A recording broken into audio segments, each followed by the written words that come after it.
먼저 이 헌의육주인 여러분들 바로 입헌군주를 우린 지향한다. 네, 왕은 있어. 고종 너무 염려하지 마. 왕 자리는 있어.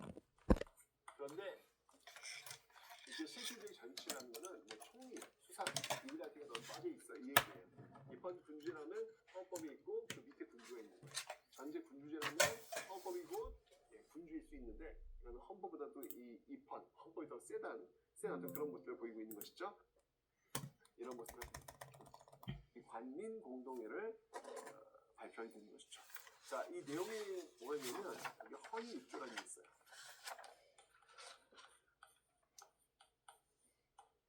헌의육조. 자, 헌의육조의 내용을 한번 좀 살펴보도록 하겠습니다. 자, 먼저 이 헌의육조인 여러분들 바로 입헌군주를 우린 지향한다. 네, 왕은 있어. 고종 너무 염려하지 마. 왕 자리는 있어. 그런데 이제 실질적인 정치라는 거는 뭐 총리, 수상, 이 같은 게 너무 빠져 있어. 이 얘기예요. 입헌군주라면 헌법이 있고 그 밑에 군주가 있는 거예요. 전제 군주제라면 헌법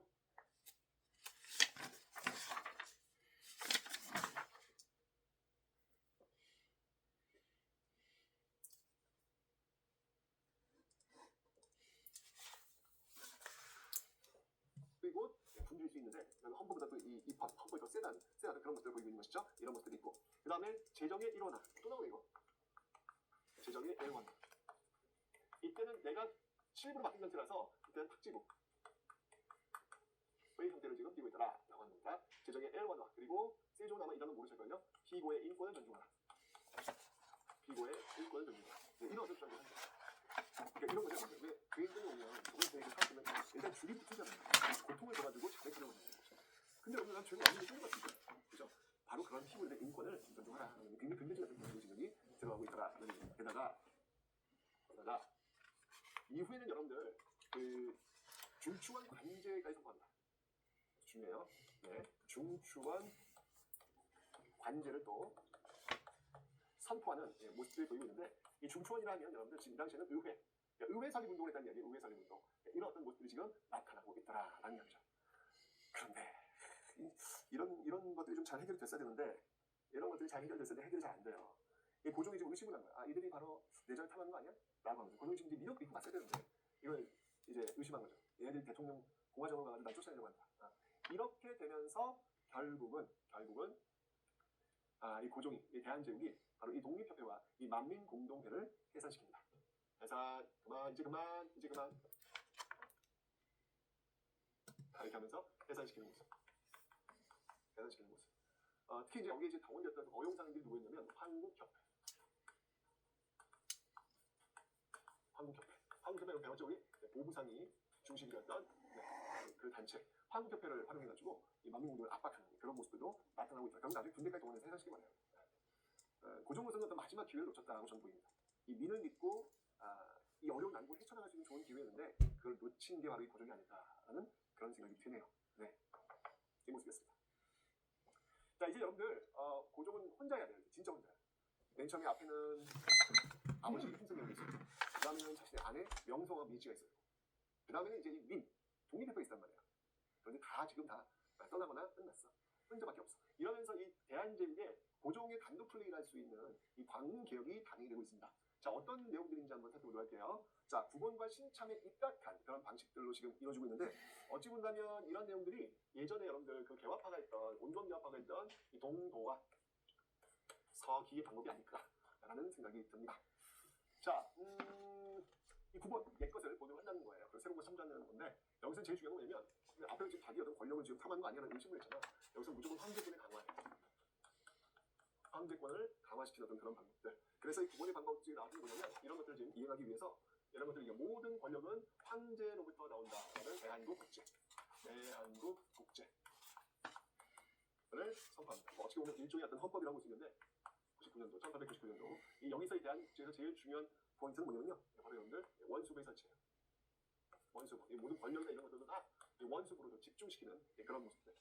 황제권을 어마어마하게 강화시키는 그런 모습이 지금 나타나고 있다는 거죠. 근데 뭐 이렇게 옛것을 돌아가는 모습들만 한 건 아니고요. 새로운 것들도 해요. 바로 이게 대표적인 게 바로 양전사업이라는 겁니다. 이 양전사업을 통한 그런 게 이제 이런 거죠, 여러분들. 양전사업이라고 하는 건 뭐냐면 토지 조사예요. 토지 조사해 가지고 이 토지는 너 거야를 증명해 주는 그 작업을 해요. 그 작업이 뭐냐면 양전사업을 통한 바로 지계의 발급이다. 이게 제일 중요한 핵심이 되겠습니다. 핵심 지계의 발급. 지계란 토지 계약 문서예요. 그러니까 이 토지 내 거야. 라고 문서로 해가지고 주는 것이죠. 그래서 이 지계 발급의 역사적 의의를 한번 들어봐라라고 한다면 근대적 토지 소유권.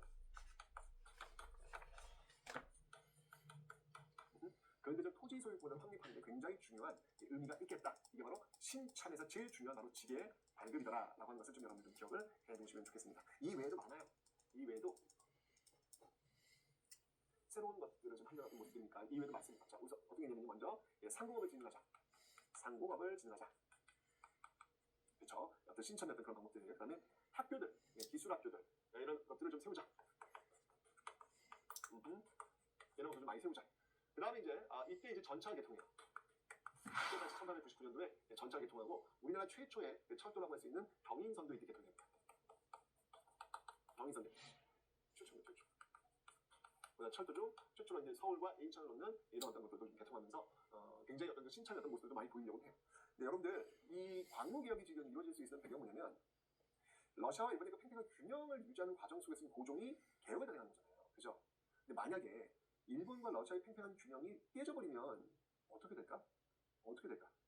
과연 광문 개혁은 계속할 수 있을까? 글쎄요, 잘 모르겠는데 어쨌건 이 모습에 대한 답이 다음 주에 나옵니다. 자, 과연 어떤 모습으로 진행될지 다음 주에 한번 지켜봐 주시기 바랍니다.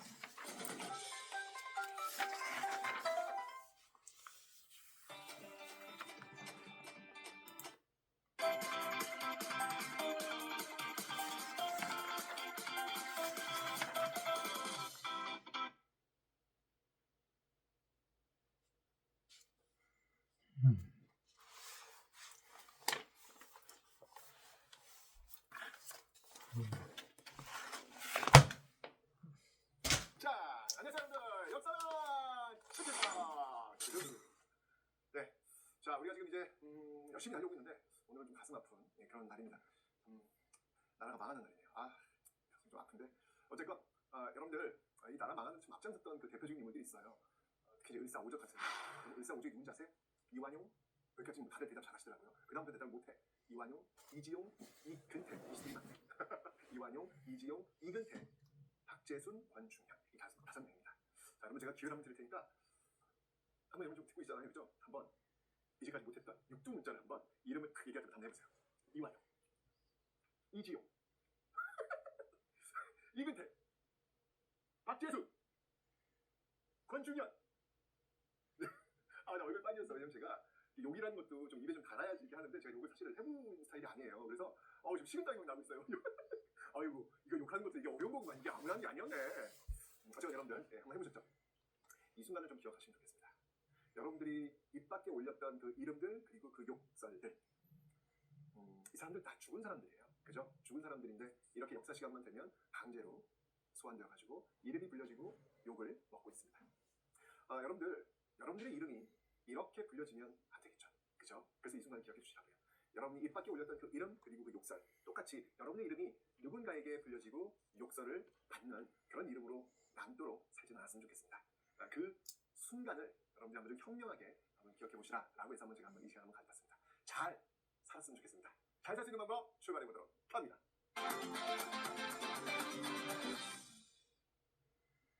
자, 여러분들 우리가 이제 배웠던 내용들을 한번 쭉 한번 정리해보는 시간 한번 가져보자고요. 자, 강화도역의 문이 열렸습니다. 개화 정책들이 추진되고 있는 과정 속에서 개화 정책에 대한 반발, 바로 임원연의 군인들이 난을 일으켰죠.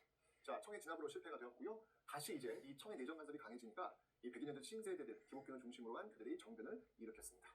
자, 이거 위로 대기업, 소수의 엘리트들이 중심이 됐다고 설명드렸죠. 하지만 이것도 역시 청해 진압으로 실패로 돌아갑니다. 10년 뒤, 자 이제 아래로 폐기역입니다. 바로 동학농민운동이 벌어지게 되었습니다. 이 동학농민운동을 진압하기 위해서 또 청나라와 일본이 들어왔고 초년전쟁이 벌어졌고 그 과정에서 결국 동학농민운동은 진압되었는데 같은 해 시행된 게 바로 갑오개혁이었다. 그죠? 그리고 이제 을미사변을 거치면서 을미개혁까지 연결되는 모습, 이 명성화가 시해되었습니다. 그죠? 이 모습을 바라본 고종 두려웠죠.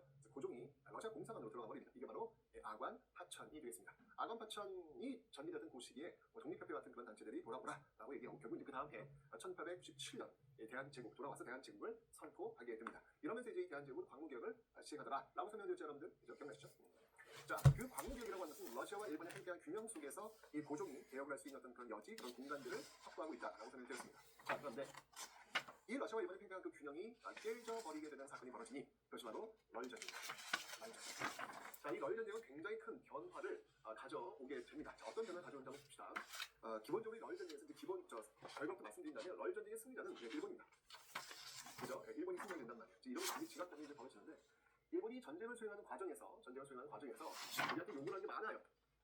그중 하나가 뭐냐면 바로 한일 의정서라는 체결을 통해 가지고 뭘 요구하냐면 한일 의정서를 통해서 우리에게 요구했던 것은 무엇이냐면 바로 군사 용지를, 그러니까 왜냐면 이제 전쟁을 해야 되니까 전쟁하는 과정 속에서 토지가 필요할 거 아니에요. 군대가 주둔할 수 있는 건 토지, 일일이 허락을 받으면 쓰는 게 너무 힘들단 말이야. 지금 전쟁을 해야 되니까. 그래서 마음껏 쓰겠다라고 하는 군사 용지, 군용지를 쓸 수 있도록 해달라. 네. 군용지를 마음껏 free 쓸 수 있도록 해달라 라는 요구를 지금 이 한일 의정서 측이 하고, 그 다음에 이제 럴 전쟁에서 좀 승기를 잡게 되니까 이 1차 한일전쟁을 체결하게 됩니다. 그런데 여러분들 이 럴 전쟁의 배경이 왜 일어나느냐, 간단해요. 여러분들 뭐냐면 지금 러시아와 일본이 팽팽한 균형을 맞추고 있잖아요. 이거 균형을 깨기 위함이에요. 사실은 이 럴 전쟁에서 어떤 그 단초가 되는 것들이 뭐가 있었냐면 여기 영향을 미쳤던 게 가장 가까운 그 시점에서 이 러시아의 용안포 조차 났거든. 용안포 조차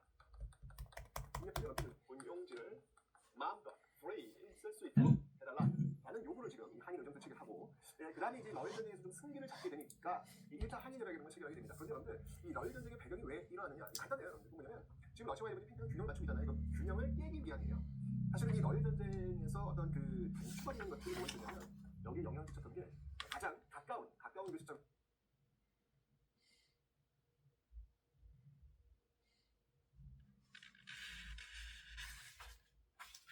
그래서 이 러시아의 용안포 조차 갔거든.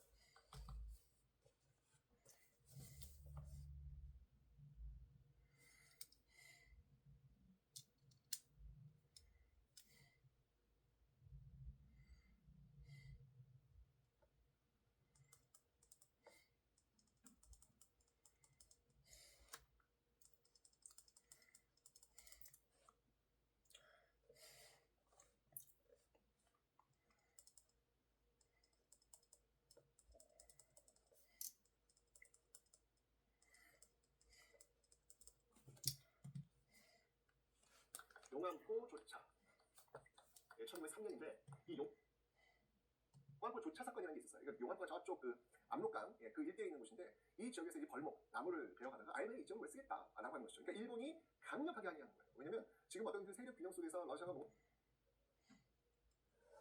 좀 더 가져가면 일본이 우렁, 일본 좀 더 가져가면 러시아가 우렁, 이제 이런 상황이었거든요. 그런 어떤 계속 으르렁대는 상황 속에서 어떤 결정타를 내렸던 게 바로 이 용안포 조차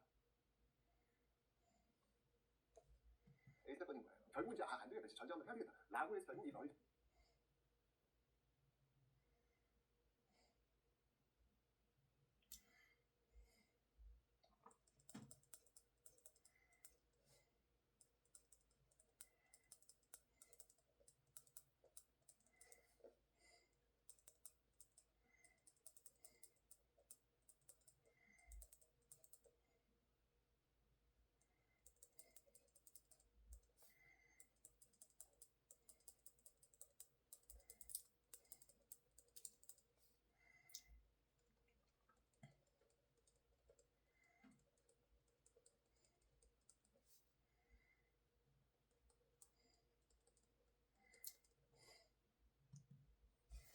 전쟁이 벌어지게 됐죠. 일본은 알고 있었거든요. 10년 전에.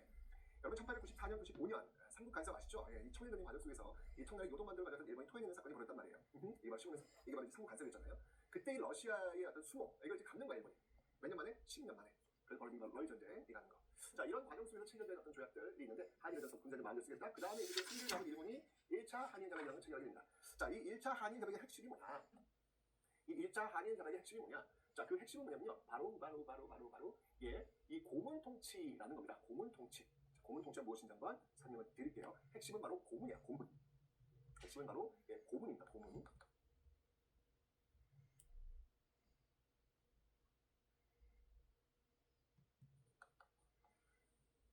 선생님, 고문 혹시 하지 이런 건가요?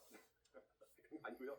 왜 이렇게 자문해주고 이거 이렇게 해야죠. 저렇게 지금 자문해주는 게 고문이라고 합니다. 그런 고문들을 확인해 주는 거예요. 어떤 고문들이 왔냐면 이 메가탄 나중에 제가 설명드릴게요. 이 레가타가 이 재정을 담당하고 있고요. 그 다음에 이 스티븐스가 이제 외교를 담당합니다.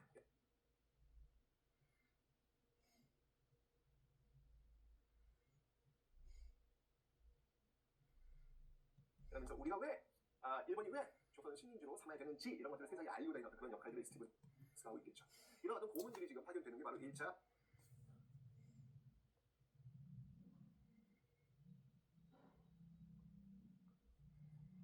한일협약의 핵심이다라는 겁니다.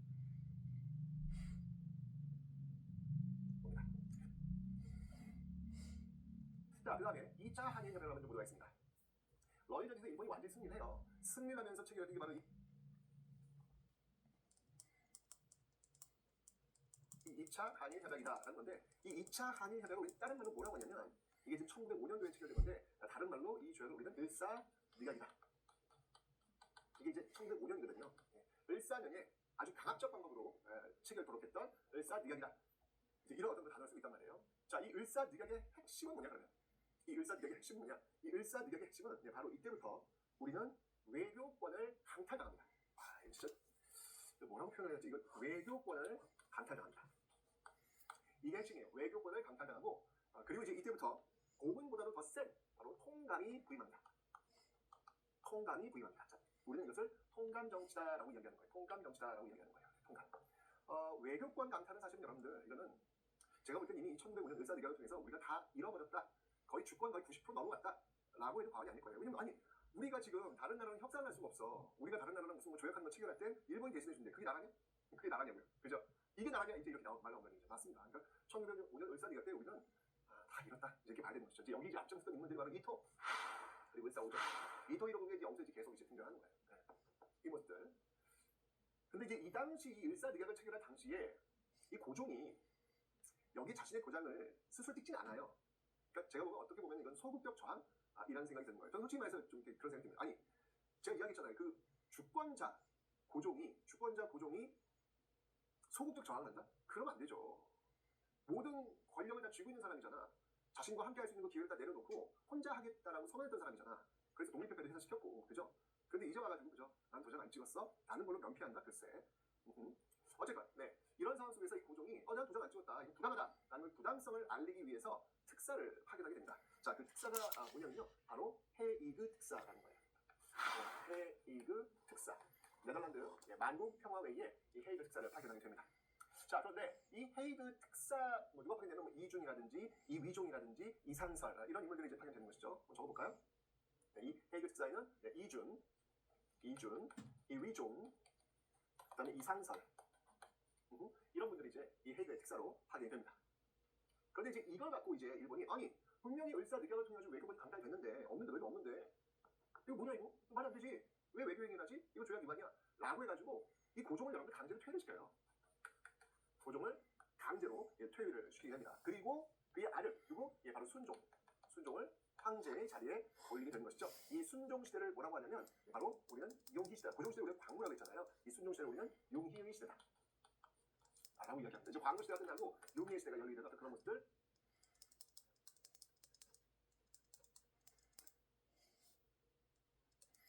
그러면서 일제가 이제 한일 신협약이라는 걸 체결해요. 자, 이 한일 신협약을 다른 말로 뭐라고 얘기하냐면 여러분들 정미칠조약이라고 이야기합니다. 정미는 이게 이제 1907년이거든요. 정미칠조약이다.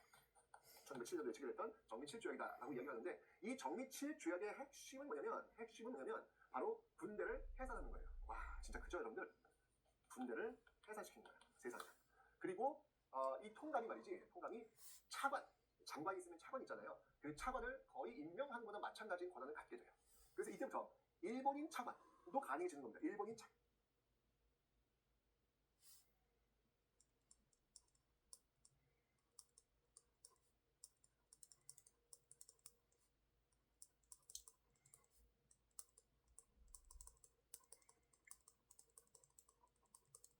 차관도 가능해지는 거죠. 우리는 그래서 이걸 차관 정치라고 이야기합니다.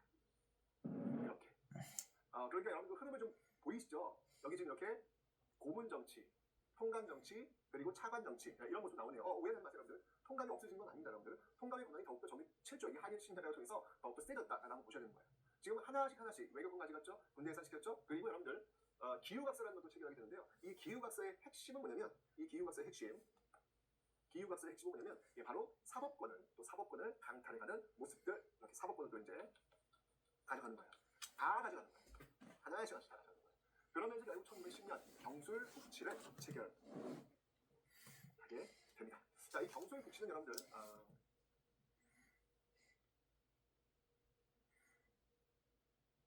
몇 년도냐면 1910년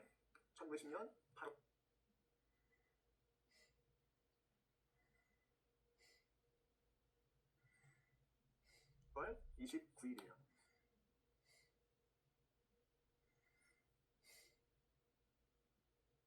이건 여러분 좀 기억해 주셨으면 좋겠습니다. 기본적으로 역사라고 했을 때 여러분들 좋은 거, 기쁜 거, 신나는 것만 기억하는 게 역사가 아니에요. 아픈 거, 지우고 싶은 거, 상처받은 것조차도 기억하는 게 역사입니다. 그래서 1945년 8월 15일 광복절을 기억하지 마시고 우리가 나라를 잃어버렸던 1910년 8월 29일도 여러분 한번 꼭 기억해 주셨으면 좋겠습니다. 됐죠? 자, 이제 이 과정들 이렇게 되면서 결국 나라가 망했습니다. 자, 그런데 이 나라가 망하는 과정에서 그러면 그냥 그래 망하나 보다 이제 이랬느냐? 아니라는 것이죠. 여기에 맞서선 저항들이 굉장히 많이 있는데 어떤 저항들인지 하나씩 한번 살펴보도록 하겠습니다. 자, 이 과정 속에서 어떤 저항들이 있었는지를 한번 좀 살펴볼게요. 자, 일단 이 조약 체결 과정 속에서 어떤 개별적인 어떤 저항, 개인적인 어떤 저항, 이런 어떤 내용들이 뭐가 있냐고 볼 텐데 우선 여러분들 의사늑약 이거 정말 컸죠. 우리 어떤 정말 너무나도 많은 걸 잃어버린 거잖아. 바로 이 을사늑약에 대한 저항, 이 을사늑약에 대한 저항을 한번 살펴보도록 하겠습니다. 어떤 저항이 있을지. 자, 일단 이렇게 지금 거의 뭐 나라가 망하는 수준까지는 간 거잖아요. 그러니까 누구 하나 정도는 자결을 통해서 이 어떤 저항을 좀 보여줄 거 아니에요, 그죠? 그런 사람들이 굉장히 많았어요. 그 대표적인 인물 한번 찾아보자면 민영한.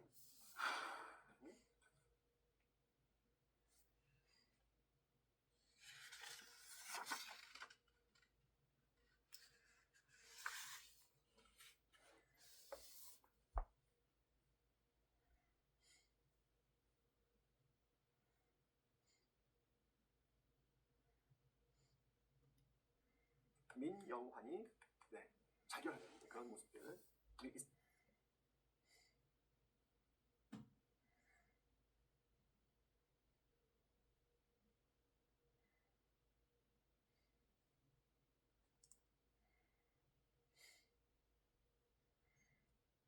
있었고요. 그 다음에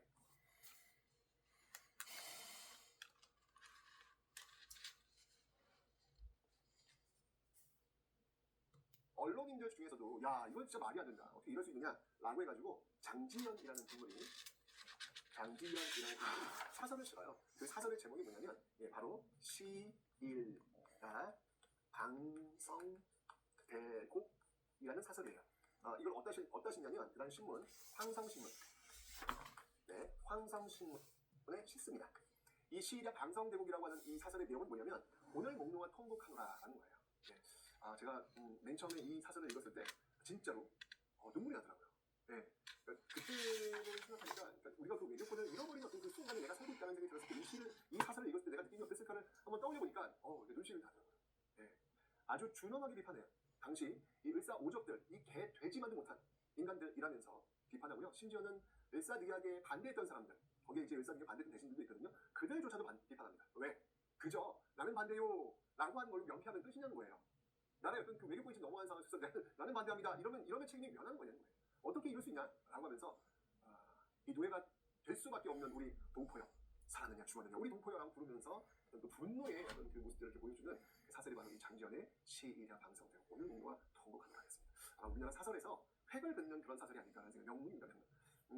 사설은 사실 건조하고요. 굉장히 논리 정연한 글이기 때문에 그걸 읽고 눈물이 날 정도는 아니잖아요. 그죠? 근데 이 글만큼은 정말 우리 신문 사설사에 아주 그냥 독보적인 어떤 그런 역할을 차지하고 있는 그런 글이 아닐까 한번 여러분 찾아보시기 바랍니다. 시일야 방성대곡이었습니다. 그 다음에 여러분들 이 과정 속에서 이 을사오적들이잖아요. 이완용, 이지용, 이근택, 박재순, 권충현 가만둬서는 안 될 거 아니에요. 그래서 이 을사오적들을 처단하자라고 해가지고 이 오적 암살단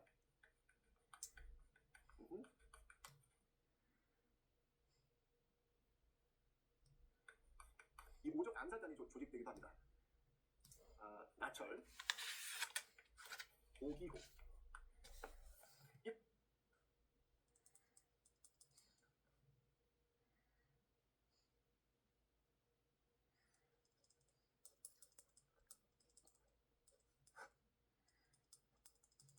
이런 인물들이 중심이 되어가지고 이 을사오적 암살단을 만들기도 하는 그런 모습들. 그러니까 이 을사기략에 대한 저항이 얼마나 셌는지 그런 것들을 지금 알 수가 있죠.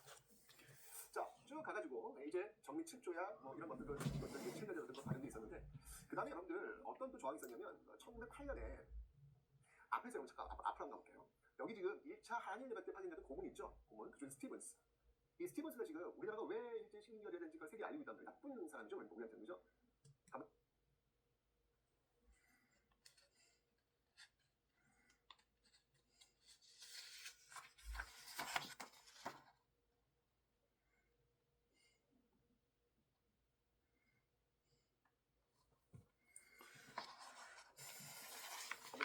라고 해가지고 1908년자 스티븐스를 처단합니다.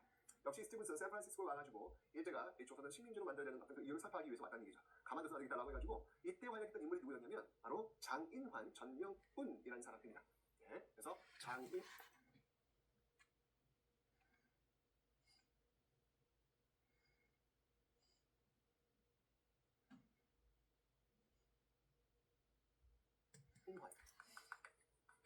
그리고 전명훈 이들에 의해서 바로 스티븐스가 처단됩니다. 이제 바로 1908년도에 있었던 사건이에요. 샌프란시스코. 이 장면 보면 좀 놀라운 게 이 스티븐스를 처단하는 그 한 장면이 그 드라마 같아요. 어떻게 됐냐면 이 두 사람이 그래 우리가 오늘 스티븐스를 죽이자라고 협의를 했을까? 이게 보이지 않아요. 협의를 하지 않았던 것 같아요. 그런데 누구나 다 그런 마음은 있었던 거야. 스티븐스가 오니까 죽여야지, 내가 죽여야지라는 마음을 동시에 가졌던 거야. 그래서 스티븐스가 딱 나타나자 전명훈이 먼저 총을 쏩니다. 쏘는데 이게 총이 잘 안 나간 거라. 그러자 전명훈이 달려가서 이 스티븐스와 육탄전을 벌여요. 그런데 그때 또 무리해서 또 총소리 난 거야. 그게 장인환이야. 장인환이 지금 막 격투가 벌어지고 있는 그 과정에서 스티븐스의 똥을 딱쏜 거야. 근데 그게 이제 전명훈을 맞아요. 다시 쏜 거야. 이제 스티븐스 맞는 거야. 결국 스티븐스는 그런 어떤 충격 속에서 이후에 사망을 하게 됩니다. 사망을 하게 되는 어떤 그런 모습들. 이렇게 쳐다보는데 정말 이게 동시에 어떤 이런 뜻들을 갖고 이런 일들을 했구나라는 어떤 그런 생각이 드니까 누구나 그 당시 어떤 그 분노가 참 많았구나라는 어떤 그런 생각들을 하게 됩니다. 장인환 전명훈이 있고요. 그 다음에 이제 또 뭐가 있냐면 1909년에 우리가 잘 알고 있는 안중근. 그죠? 이 안중근이 누구를? 네, 바로 이토 히로부미를 처단합니다. 어디서? 하얼빈에서. 그래서 안중근이 이토 히로부미를 처단하는 이런 모습들이 있더라라고 하는 것입니다.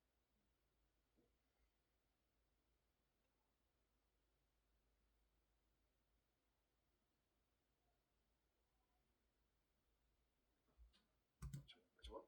안중근 선생님의 그 유언이 나라가 독립되면 정말 다시 고국으로 돌아가서 묻히고 싶다라고 이야기를 하셨는데 나라가 이제 힘세지면 그런데 아직까지도 그 유해를 우리가 지금 찾지 못하고 있습니다.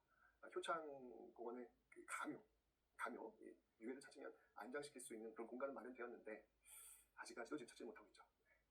우리 후손들 이래서 되나라는 그런 생각이 듭니다. 무슨 일이 있더라도 찾아낼 수 있기를 바랍니다. 어쩌면 이제 이런 어떤 모습들, 이제 오적 암살단, 장인환 전명훈, 스티븐스, 안중근, 대단하다. 그죠? 이런 어떤 그 정신들이 어디로 연결되냐면 이제 일제 강점기로 넘어가는 여러분들, 의열투쟁 이런 것들이 바로 이 의열투쟁에 또 연결이 될 겁니다. 이런 어떤 그 고비마다 지금 이렇게 분노했던 사람들이 가만히 있지 않고 내가 한번 해보겠다라고 하면서 저항했던 그런 모습들 여러분들 지금 확인해 보셨습니다. 또 있습니다, 여러분들. 이제 조직적으로 움직였던 이제 개별적 투쟁이 아니라 조직적으로 움직였던 사건들이 있거든요. 어떤 일들인지 한번 살펴보도록 하겠습니다.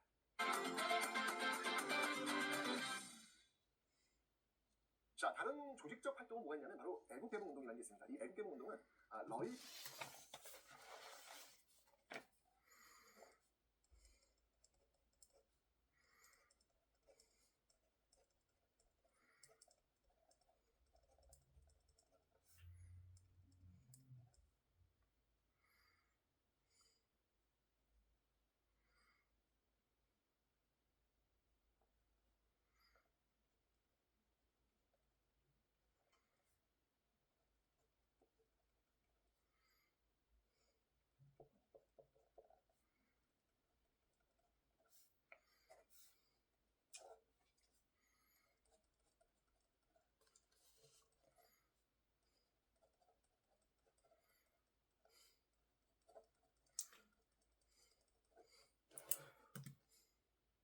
전쟁, 러일 전쟁을 전후해서 본격적으로 활성화됩니다. 그러니까 잘 보시면 알겠지만 여러분들 이게 러일 전쟁이 굉장히 분기점이 돼요.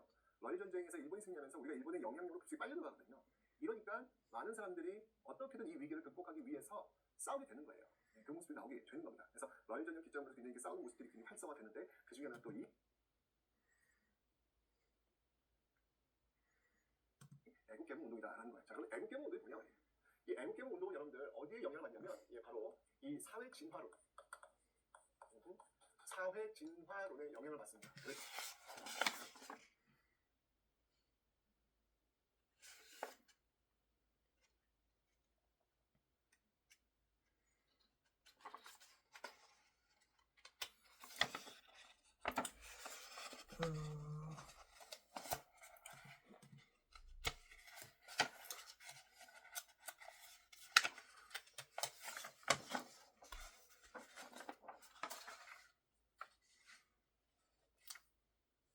그래서 사회 진화론은 뭐냐면 왜 여러분들 보면 약육강식, 약자생존 이런 말 있잖아요, 그죠?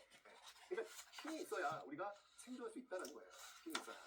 근데 이거 사실 위험한 거예요, 사실은요. 그럼 힘이 없으면 우리가 사라지는 게 정당화 되는 건가? 너무 당연한 건가? 그게 위험할 수 있다는 이야기예요, 그죠? 어찌 보면 제국주의자들의 이런 논리일 수 있다는 얘기죠. 우린 힘이 세고 너는 열등해. 너는 열등하니까 없어져도 돼. 라는 식으로. 왜? 이게 바로 이 우주의 진리야. 동물의 세계 봐봐. 적자 생존. 강한 놈이 살아남잖아. 우리 인간사도 마찬가지야. 이렇게 하면서 그 강한 자들이 횡포를 부리는 것을 정당화시키는 그런 논리가 될 수도 있다는 이야기예요. 어쨌건 간에 이 사회 진화론에 영향을 받아서 우리가 빨리 실력을 키우자는 이야기예요. 예, 실력을 키우자는 운동입니다. 이 사회 진화론의 핵심은 뭐냐면 실력업이에요. 실력업. 자, 이걸 하기 위해서 이 실력을 업하기 위해서 어떤 방법들을 주로 할까? 그게 뭐가 있냐면 교육이고요.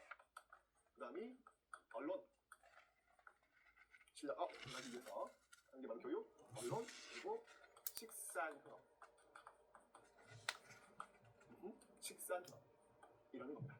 교육, 언론, 식산협업. 그러니까 교육이라고 하는 것은 우리가 왜 지금 이런 상황이 되었으며 이 세상이 어떻게 돌아가는지를 알리자는 얘기예요. 언론은 이제 당연히 그런 세상의 어떤 정세를 알릴 수 있는 그런 통로가 되는 것이고, 식산협업은 뭐냐면 경제가 있다, 경제. 상호 진흥 이런 걸 통해서 좀 힘을 부를 좀 창출하자는 얘기예요. 그래야 우리가 어떤 힘을 좀 갖게 됩니다. 이런 것들을 좀 집중하고 있는 게 바로 이 애국개몽입니다. 자, 그 다음에 어떤 단체가 어떤 활동을 했는지 한번 살펴보도록 하겠습니다. 쭉 가가지고 여러분들이 이 러일 전쟁 기점을 한번 가봐야 되겠습니다. 쭉 가서요. 네, 러일 전쟁 기점. 사실은 이 애국개몽운동의 어떤 그 노선들이 독립협회에서도 또 연결될 수 있어요. 네, 독립협회도 역시 마찬가지로 어떤 교육과 언론, 식산을 이렇게 강조했던 거니까. 직접적인 어떤 단체를 본다면 첫 번째 단체가 바로 이 보안회라는 단체가 있습니다. 이 보안회. 자, 이 보안회는 뭐냐면 당시 일본이 요구했던 게 뭐냐면 일본이 황무지 개간권을 달래. 황무지 개간권. 이것을 정의시켰던 그런 단체가 바로 이 보안회입니다.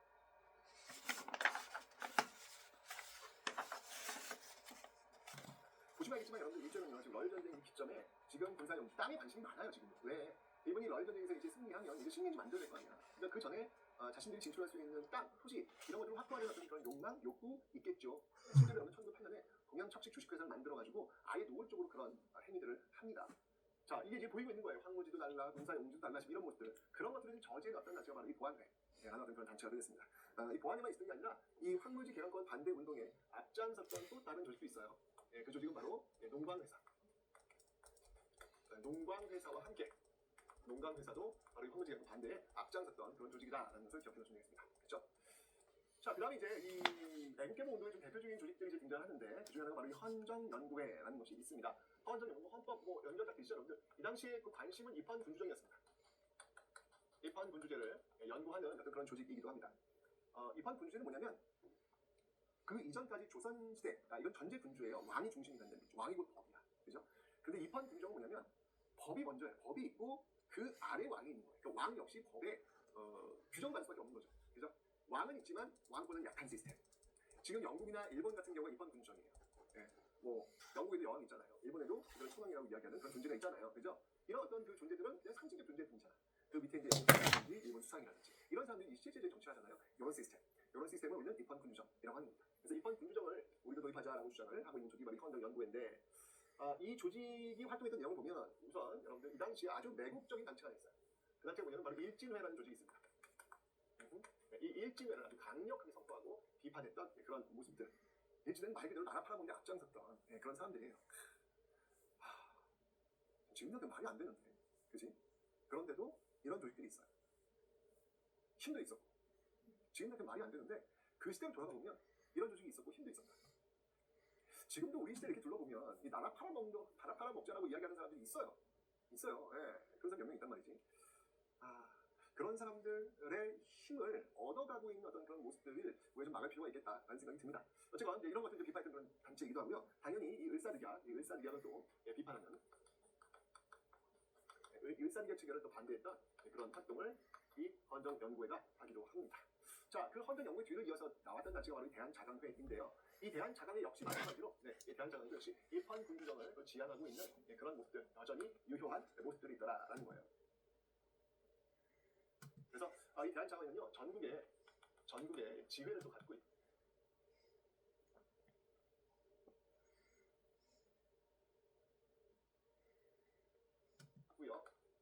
그리고 월보도 또 가능한. 근데 이 자강이라고 하는 키워드만 나오면 여러분이 대한자강회를 딱 떠올리시면 됩니다. 월보도 이렇게 가능한 모습도 있는데, 이 대한자강회가 특히 두드러지게 등장했던 그 이유는 뭐였냐면 바로 이거예요. 고종의 강제 퇴위. 여기 있죠, 여러분들. 이 고종의 강제 퇴위를 결사적으로 반대했던 그 조직이 바로 대한자강회다라는 거예요. 여기 지금 이렇게 고종 퇴위에 반대했던 그런 조직. 연결되죠? 이것 때문에 이 퇴위 반대, 이 활동 때문에 결국은 당시 만들었던 보안법이 있습니다. 보안법, 이 보안법에 적용을 받아가지고 결국은 해체되었던 그런 조직이 바로 이 대한자강회다라는 거예요. 하여튼 이 고종퇴위에 반대했던 그런 조직 대한자강회 꼭 여러분 기억을 해두셔야 되겠습니다. 됐죠? 그리고 이제 이런 어떤 전통을 이어받아서 등장했던 단체가 있으니 이 단체가 시민이에요. 자, 이 애국개몽 운동단체의 하이라이트가 바로 이 시민회다. 반드시 여러분들 기억을 해놓으셔야 합니다. 너무 중요한 조직이니까 꼭 여러분 기억을 해주셔야 돼요. 시민회. 자, 이 시민회는 어떤 조직이냐? 우선 여기서 활동에서 인물들 한번 보면 대표적인 인물 한번 들어가라고 하면은 뭐 안창호라든지 그다음에 양기찬 이런 인물들이 이 시민회에서 활동을 많이 하고 있습니다. 많이 하고 있는데 이들은 이 시민회는 어떤 조직이냐면 여러분들 바로 비밀리에 움직이는 비밀 결사 조직이에요. 비밀 결사 조직이 되겠습니다. 그런데 이제 나중에 이제 보시면 알겠지만 105인 사건으로 해체가 돼요. 105인 사건으로 해체가 됩니다. 이건 1511년도에 해체가 되는 그런 모습들이 나타나게 될 겁니다. 어쨌건 이런 점이 갖고 있는데 이 시민회가 활동할 때 뭐냐면 애국개몽 운동의 전형적인 모습이에요. 여러분 저 앞에 지금 교육, 언론, 식사능업이라고 했죠? 이 애국개몽 운동이 흡한 거예요. 그거 대표적인 게. 예를 들면 교육과 관련된 학교가 있다면 바로 뭐 대성학교라든지 그다음에 오산학교 이런 학교를 세워서 교육 사업을 담당하고 있습니다. 특히 이제 안창호 같은 경우는 또 대성학교와 관련이 있죠. 제가 대성학교 출신이잖아요. 제가 대성 출신이라서 저는 사실은 대성고등학교에 들어갔었는데 저기 연평구에 있는 대성고등학교예요. 있는데 저는 그 학교가 바로 이 애국개몽 운동의 산실 대성학교라고 저는 생각을 했죠. 그래서 굉장히 자랑스럽게 믿고 있었는데 나중에 보니까 이름만 같은 학교더라고요. 이름. 왠지 모르게 그때 같은 그 어떤 그 뭔가 이렇게 좀 약간 이렇게 창피하지? 왜냐면 우리 학교가 저 안창호 선생님. 왜냐면 우리 봤는데 대성고등학교 안창호 선생님 계신 거예요. 그래서 맞네. 대성학교 안창호 선생님 우리 학교 맞네라고 생각했더니 근데 뭐 대한민국에는 대부분 학교에 안창호 선생님 그 액자 다 있더라고요. 워낙 교육 사업을 워낙 많이 하신 분이라서 그래서 관련이 없었구나라는 거.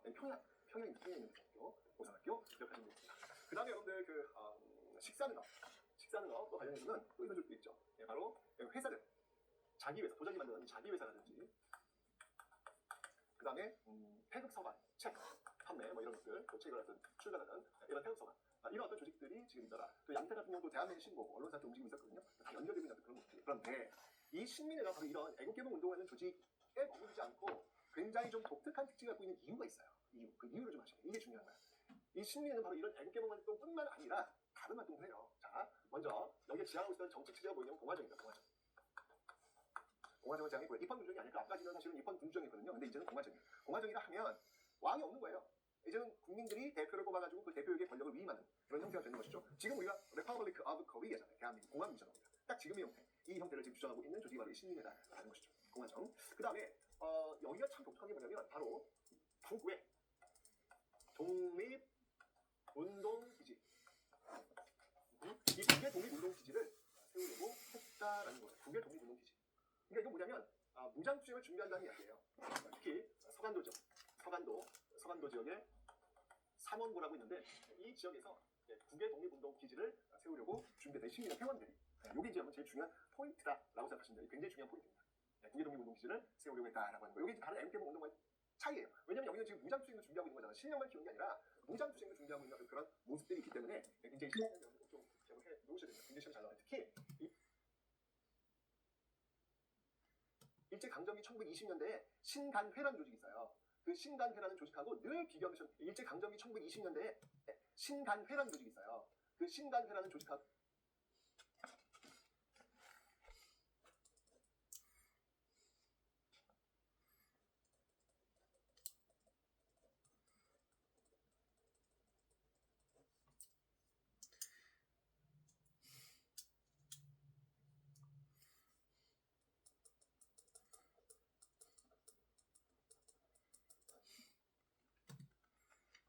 늘 비교하면 시험이 잘 나와. 이름도 비슷하잖아.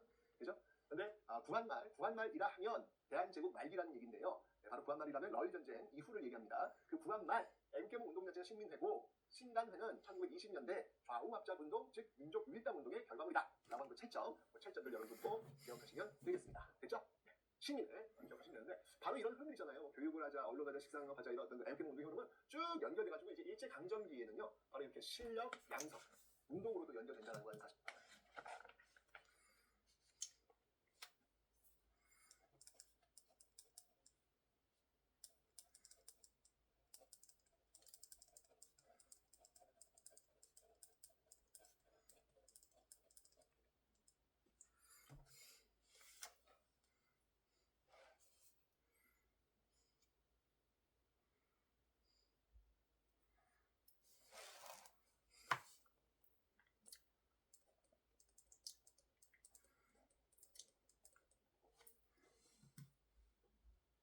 실력 양성 운동으로 연결된다고 하는 사실도 여러분들 이 전적에서 이어가고 있는 거예요. 아시죠, 여러분들? 자, 우리가 지금 국권 비탈기 과정 속에서 우리의 실력을 좀 키우면서 힘을 좀 키우자라고 하는 여러 조직들의 흐름을 봤습니다. 자, 근데 이런 조직만 있는 게 아니에요.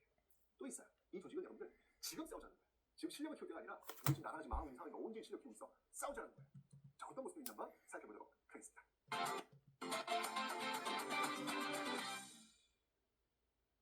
자, 이제 마지막 흐름을 봐야 되는데 우리 카메라 감독님들 큰 거 잡으셨어요. 네. 강의 수가 틀렸네. 그러네 보니까 또 30강이야? 네, 또 30강. 32강이 32강. 아, 네. 네, 31강. 네. 자, 여러분들 굉장히 궁금하셨죠? 네, 32강이었습니다. 32강. 아, 진도가 나가야지. 기분 좋게. 자, 이제 31강으로 다시 들어와 있고요. 자, 의병 수행 한번 보도록 할게요. 지금 의병이 뭐냐면 싸우자는 거죠. 싸우자는 거. 자, 이제 의병은 여러분들 이 위정척사의 어떤 그 계열에서 나오게 된다고 제가 앞에 설명을 드렸어요. 예를 들면 강화도 조약, 개항이죠. 이 개항이 좀 결연히 반대했던 인물이 있으니 그 인물이 누구다? 바로 최익현. 최익현이 어떻게 합니까, 여러분들? 도끼 들고 나와요, 도끼.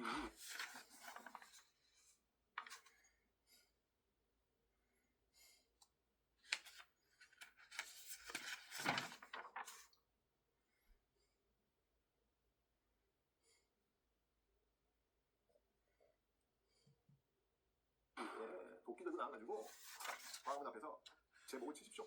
제 목을 먼저 치십시오. 라는 그 결연한 저항을 보였던 그런 모습들, 대한 반대죠, 대한 반대. 네, 그 다음에 이제 또 개화 반대였던 과정 속에서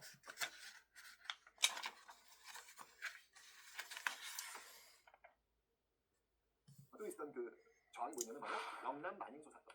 제 목을 먼저 치십시오. 라는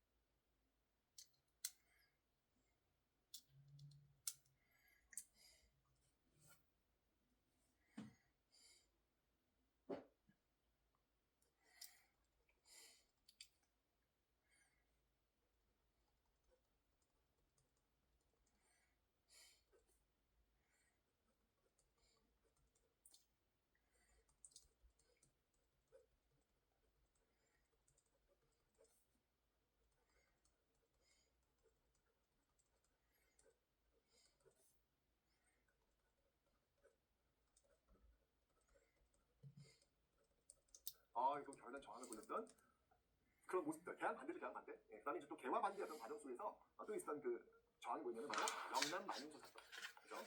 영남 만인소 사건, 영남 지역의 만여 명의 인생들이 결국 일어났던 사건, 그러니까 미국과의 어떤 그 수교 반대한다는 어떤 그런.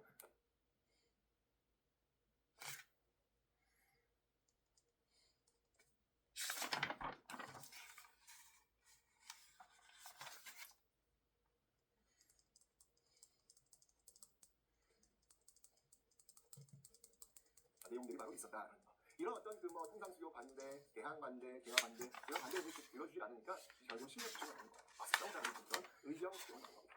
자, 어떤 의정인지 한번 살펴볼게요. 첫 번째 의정은요, 바로 을사늑약, 을미사변, 을미개혁과 관련이 있습니다. 이쪽이죠 지금.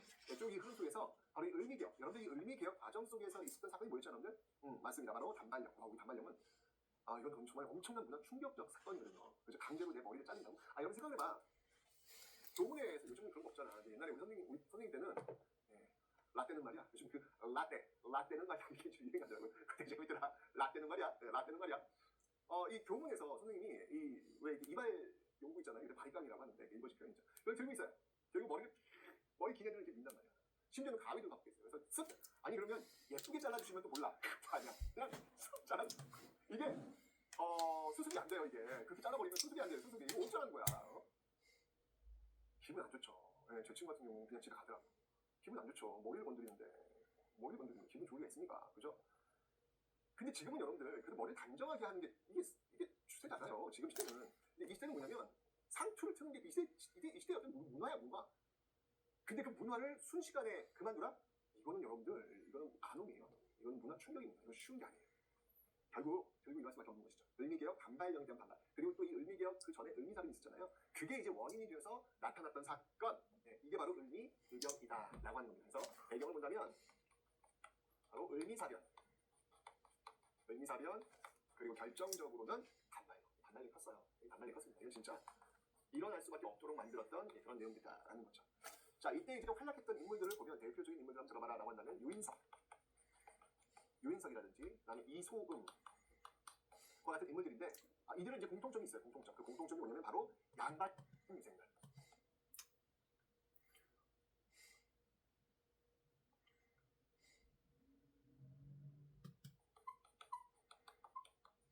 양반 유생이 중심이 되고 있다라고 하는 거. 이게 지금 제일 중요한 포인트예요. 을미의병에서는 양반 유생이 중심이 되고 있구나. 왜? 한발요. 이게 커요 지금요. 이건 지금 양반들 특히 그 성리학적 질서를 가치를 지키려고 했던 이들한테는 정말 충격이거든요. 결국 이 양반 유생들이 중심이 돼서 일어날 수밖에 없는 그런 모습들인데 여러분 아시겠지만 이 고종이 아관파천을 하잖아요. 아관파천을 하면서 이 전에 있었던 이 가구 을미개혁의 일부를 무효화선언시켜요. 결국 이 단발령도 무효화선언시킵니다. 이제 너희들 알아서 해라. 간섭 안 하겠다는 걸 한단 말이야. 아관파천 나가지고. 그래서 이 고종이 얘기하는 거예요. 내가 이제 이분을 투표했으니 너희들이 반대하면 내가 투표했으니 이제는 그만 괜찮더라. 이 고종이 해산할 것을 권고합니다. 그러면서 이제 을미의경이 좀 잦아드는 이런 어떤 모습들. 정말 이 격변기수에서 나타났던 의령이었구나라는 걸 알 수 있겠죠. 이게 바로 첫 번째 의령. 자, 그 다음에 이제 두 번째 의령을 만나봐야 될 텐데 두 번째 의령은 뭐냐면 바로 외교권 박탈. 이 외교권 박탈에 저항했던 모습들. 이런 어떤 개별적인 어떤 저항이 있었지만 바로 이렇게 의병투쟁도 있었다라고 하는 것이죠. 이 배경으로 본다면 배경은 여러분 너무 잘 알죠. 배경은 바로 이 외교권의 강탈, 바로 을사늑약입니다. 을사늑약인데 이때 활약했던 인물들을 본다면 이게 참 독특합니다, 여러분들. 일단 최익현, 민종식 여전히 이런 사람들 양반 출신들이에요. 그런데 여기에 아주 중요한 인물이 등장을 합니다. 자, 그 인물이 뭐냐면 바로 신돌석이라는 인물이 등장을 해요. 자, 비교 한번 해봅시다. 신돌석의 돌석이. 야, 돌석아! 내가 돌석아! 양반 같아요? 상민 같아요? 그냥 이름만 들어도 이건 양반 아닌 것 같죠, 여러분들? 이 당시 그죠? 맞습니다. 이 신돌석은 여러분들 바로 평민의병장 출신이라는 거예요. 평민의병장, 이 굉장히 중요한 역사적 의의를 가지고 있어요. 이제 이 을사의병이 되면서 의병장 중에 평민 출신이 등장하고 있다라고 하는 사실, 이거 굉장히 중요한 거죠. 양반들이 이제까지 이끌었던 의병이 아니라 평민들도 이끄는 의병 항쟁이 나타나고 있다는 겁니다. 특히 신도수가 활약했던 곳이 여러분들 어느 지역이 영덕입니다. 영덕하면 여러분들 뭐가 떠올라요? 개지 개. 그럴 줄 알았어. 영덕 개만 떠올리지 마시고 여러분들 이 지역에서 평민의병장 신돌석이 활약했다는 사실도 좀 꼭 좀 기억해 주셨으면 좋겠습니다. 영덕 개를 떠올리시면 신돌석 한번 이래야 좀 기억을 좀 잘 하시더라고요. 이 신돌석 의병 항쟁의 고장이었다라고 하는 거 영덕 그 지역이 그런 것도 좀 여러분 좀 기억을 해 주셨으면 좋겠습니다. 됐죠? 자, 그래서 이 신돌석 이런 등장했던 평민의병이 등장했던 그 특징 바로 을사의병을 기억하시면 되겠습니다. 됐죠? 그 다음에 이제 세 번째 의병이 있어요. 세 번째 의병이 뭐냐면 이게 진짜 대단한 의병인데 바로 이 정미의병이라는 의병 투쟁이 있습니다. 이 정미의병이 나오게 된 배경은 뭐냐면 바로 이 정치 7조에 대한 반발이에요. 정미 7조약에 대한 반발. 이 반발로서 이 정미의병이 나오게 되는 겁니다. 그런데 이 정미의병이 왜 의미가 있냐면 여러분 군대 있잖아요, 군대. 이 군대가 합류합니다.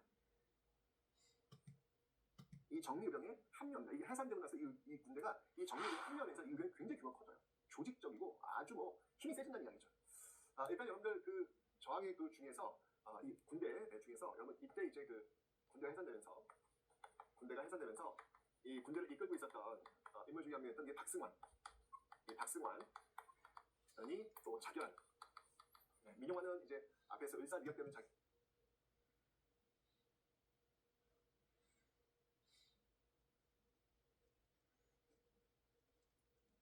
자결을 했고, 그다음에 여기 이 박승환이라는 인물은 군대 해산에 대한 저항으로서 자결하는 그런 모습들. 이러면서 이 군대가 합류해가지고요. 이 정리의병은 여러분들 일어났던 그 배경 속에서 의병 전쟁화되는, 그러니까 규모가 커진다는 이야기예요. 정리의병의 특징은 뭐냐면 의병 전쟁화, 규모가 커지고 있더라라는 겁니다. 자, 이해를 한번 볼게요. 이들은요 13도 창의군을 결성합니다. 이 13도 창의군을 결성해가지고 얘들은 서울을 공격하도록 하죠. 공격하려고 하죠. 그게 바로 서울 진공작전이야. 서울 진공작전. 이 서울 진공작전에 합류했던 인물들이 누가 있냐면 이인영, 그 다음에 허위, 이런 인물들이 있겠습니다. 그리고 이제 이들이 주장했던 그 내용 중에 하나가 뭐냐면 국제법상 교전단체를 주장해요.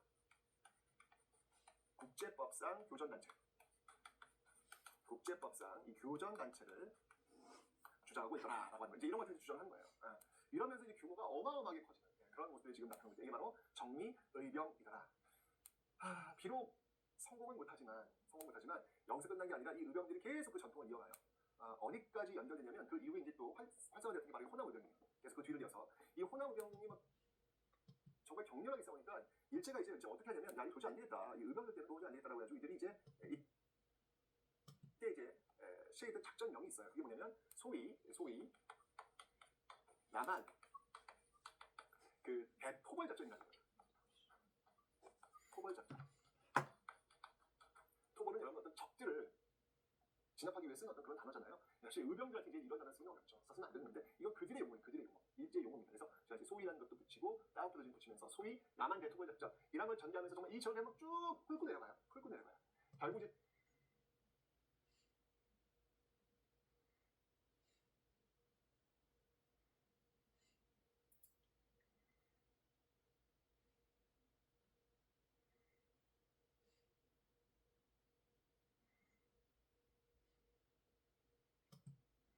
더 이상 활동하기 어려웠던 사람들이 이제 저쪽 만주 쪽으로 넘어가서 이제 경술국지 이후에는요 바로 이 만주 쪽에서 이 항일 무장 투쟁으로 연결되는 그런 모습들이 나타나고 있다라는 얘기죠. 여러분 사실은요 보시면 알겠지만 이 1905년 일사늑약을 통해 가지고 나라가 이미 망한 건 마찬가지예요.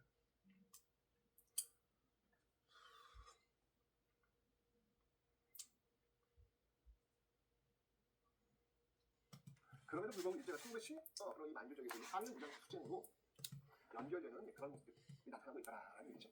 여러분 사실은요 보시면 알겠지만 이 1905년 일사늑약을 통해 가지고 나라가 이미 망한 건 마찬가지예요.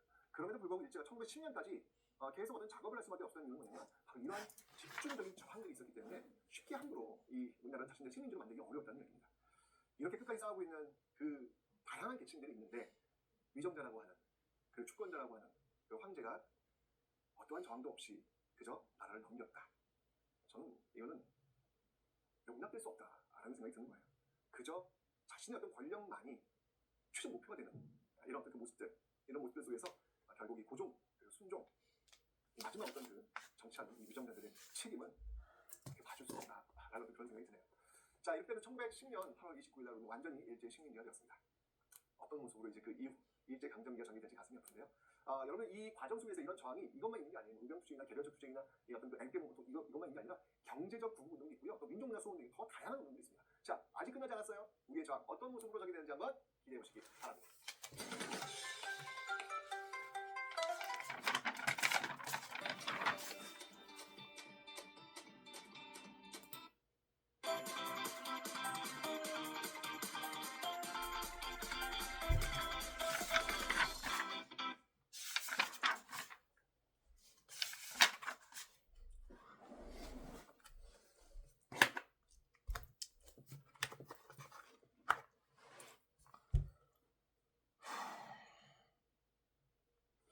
자, 안녕하세요 여러분들. 역사는 축구다. 네.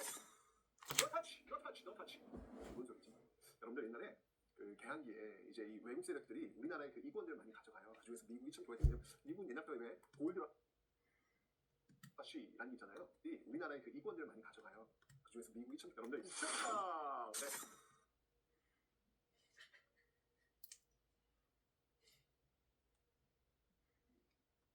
No touch.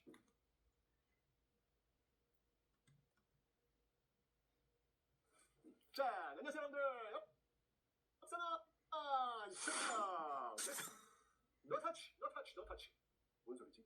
여러분들 옛날에 그 개항기에 이제 이 외국 세력들이 우리나라의 그 이권들을 많이 가져가요. 그중에서 미국이 참 좋아했던 게 미국 연합도에 골드 러쉬라는 게 있잖아요. 그래서 이 금을 찾아서 이 서부 개척들이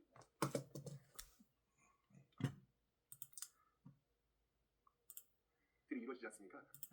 똑같아요. 우리나라도 마찬가지고 우리가 왔더니 금에 그냥 눈이 멀어가지고 그냥 금을 어떻게 가져가려고. 그래서 그 이권들 줬단 말이에요. 저도 이제 금을 채굴하는데 와 역시 이 미국이 확실히 금 채굴하는 데는 이 노하우가 있습니다. 뭔가 기계를 툭 갖다 놓으면 두두두두두 하면 금이 쭈쭈쭈 나오는 거야. 이걸 처음 본 사람들이 얼마나 신기하고 놀랬겠어요. 그죠? 그래서 그 금이 나오는 모습을 우와 이게 뭐야 라고 하면서 만져본 거야. 그랬더니 미국 사람이 이제 이야기했겠죠. Oh no, no touch, no touch 이렇게 얘기했겠죠. 근데 이제 no touch가 무슨 뜻인지 알아야지. 지금이야 너 만지지 말라는 얘기지만 영어를 처음 들어본 거 아닙니까? 전혀 모르죠. 그래서 그냥 이렇게 보면서 no touch 쟤네들은 이걸 이 노다지라고 하는 거 노다지 이렇게 막 나오는 거 노다지 노다지 그래서 막 이 금이 막 쏟아져 나오는 것들을 막 노다지라고 이야기했다는 노타치가 이 노다지가 됐다는 그런 전설적 이야기가 들리고 그중에서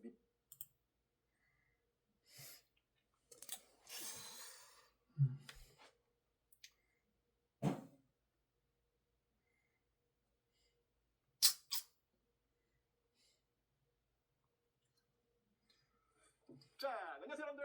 역사나 네. No touch. 뭔 소리지?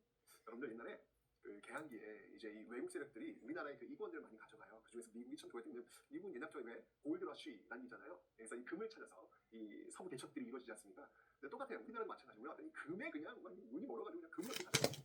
그래서 이권들 줬단 말이에요. 저도 이제 금을 채굴하는데 와 역시 이 미국이 확실히 금 채굴하는 데는 이 노하우가 있습니다. 뭔가 기계를 툭 갖다 놓으면 두두두두두 하면 금이 쭈쭈쭈 나오는 거야. 이걸 처음 본 사람들이 얼마나 신기하고 놀랬겠어요. 그죠? 그래서 그 금이 나오는 모습을 우와 이게 뭐야 라고 하면서 만져본 거야. 그랬더니 미국 사람이 이제 이야기했겠죠. Oh no, no touch 이제 얘기했겠죠. 근데 이제 no touch가 무슨 뜻인지 알아야지. 지금이야 너 만지지 말라는 얘기지만 영어를 처음 들어본 거 아닙니까? 전혀 모르죠. 그래서 그냥 이렇게 보면서 no touch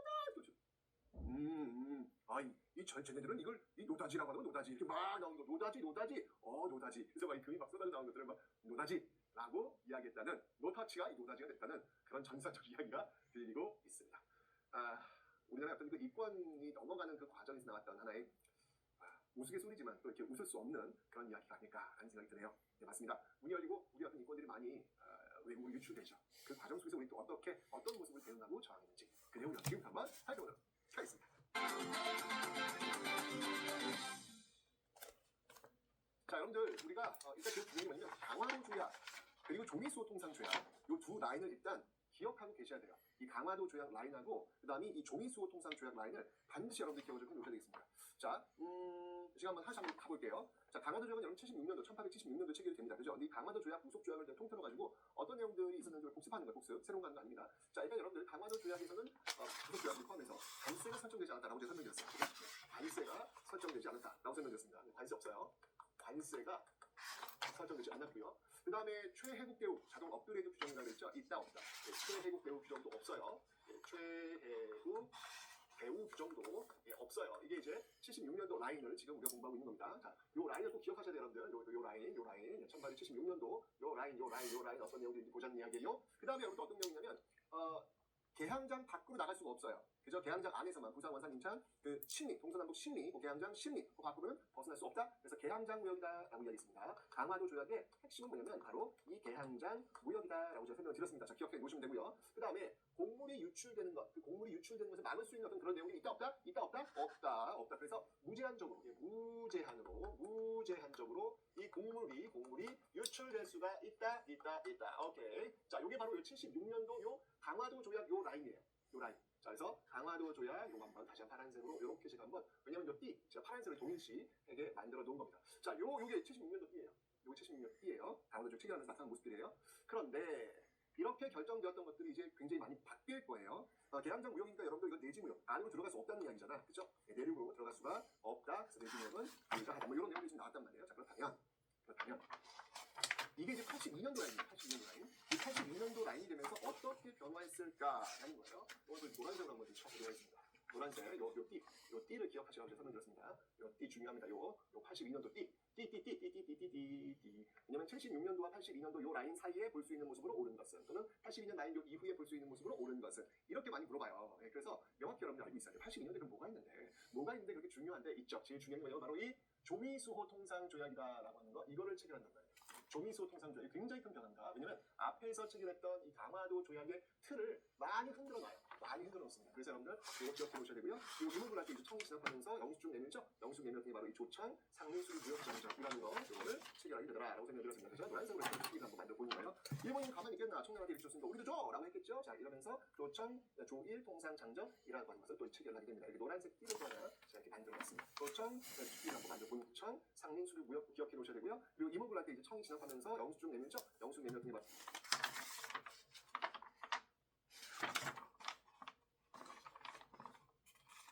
조천 상민수리 무역장정이라는 거 이거를 체결하게 되더라라고 설명드렸습니다. 그래서 노란색으로 해서 띠를 한번 만들어 보는 거예요. 일본인은 가만히 있겠나? 청년한테 이렇게 줬으니까 우리도 줘라고 했겠죠. 자, 이러면서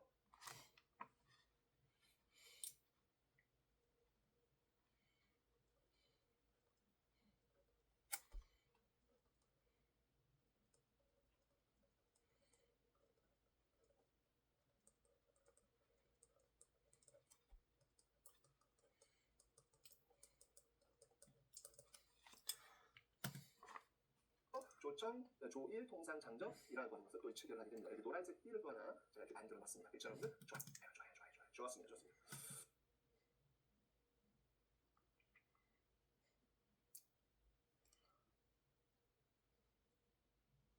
자, 일단 하나씩 봅시다. 자, 먼저 이 조미소 통상조약. 이 조미소 통상조약이 체결되게 된 그 배경이 있다고 제가 설명드렸죠. 뭐였죠, 여러분들? 그렇죠. 예, 바로 이 조선청약, 황중전의 이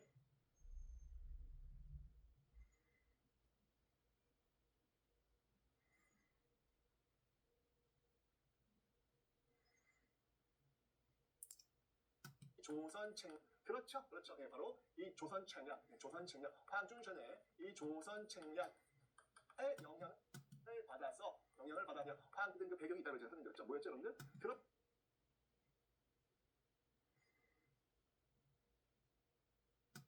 그렇죠. 예, 바로 이 조선청약, 황중전의 이 조선청약의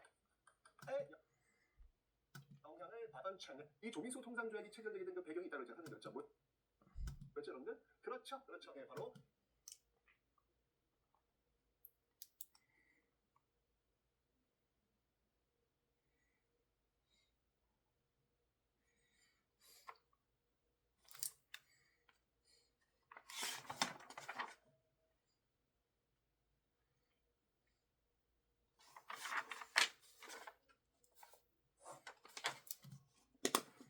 조선청약, 황중전의 이 조선청약의 영향을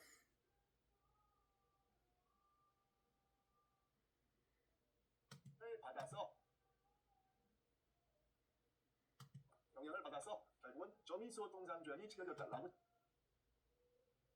제가 설명드렸습니다. 맞죠? 이 조선청약의 내용은 뭐였냐면 바로 방러하기 위해서 러시아를 막기 위해서 어떻게 하라? 영미 연미하라라고 미국과 수교하라라는 내용이었잖아요. 이 결과에 의해서 지금 조미소 통상조약을 체결하게 된 거예요. 그죠? 자, 이 조미소 통상조약의 내용 중에서 뭐가 있냐면 자, 우선 갑니다. 우선 여기에는 거중조정이라는 내용이 거중조정. 이 거중조정이라 하면 우리나라가 이제 어떤 어려운 일이 있을 때 미국이 개입하겠다는 얘기예요. 개입해가지고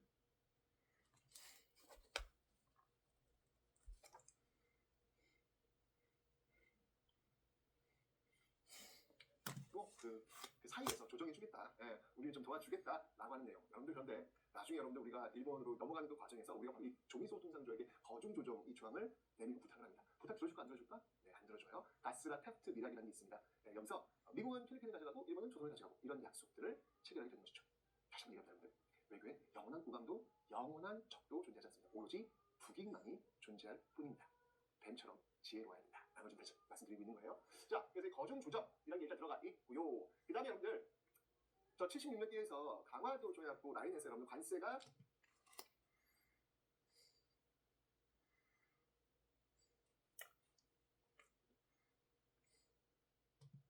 지금 없었죠.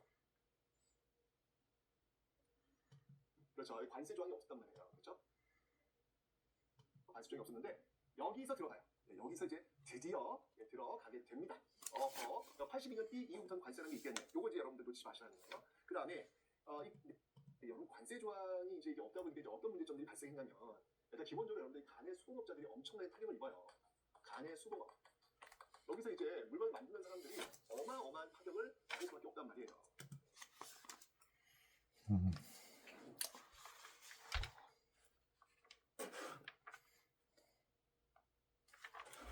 왜냐면 관세가 없으니까 제가 이야기했잖아요. 영국에서 만들어진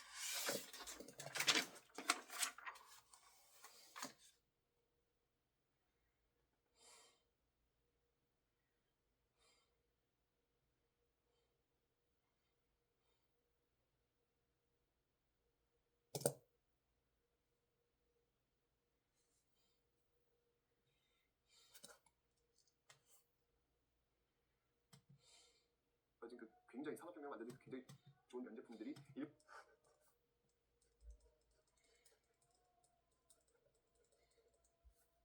일본에 들어오는데 경쟁이 되겠냐고요? 안 되죠. 그러다 보니까 집에서 만드는 면제품들은 팔리지도 않으면서 망하는 거죠. 이런 모습들이 나타나니까 결국 관세를 들어왔다는 이야기예요. 그 다음에 최혜국 대우 봅시다. 최혜국 자동 업그레이드 규정이라고 얘기했는데 이제 조미소 통상조약에서 드디어 체결이 됩니다. 네, 조미소 통상조약에서 체결이 됩니다.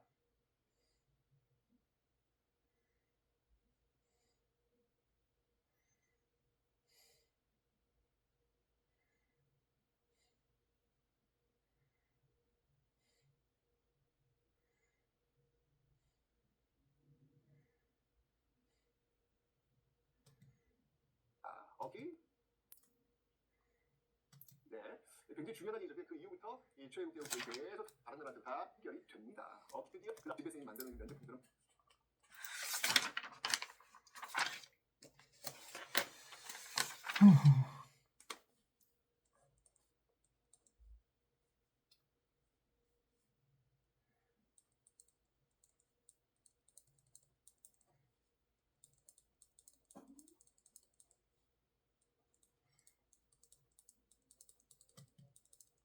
팔리지도 않으면서 망하게 되는 거죠. 이런 모습들이 나타나니까 결국 관세를 들어왔다는 이야기예요. 오케이?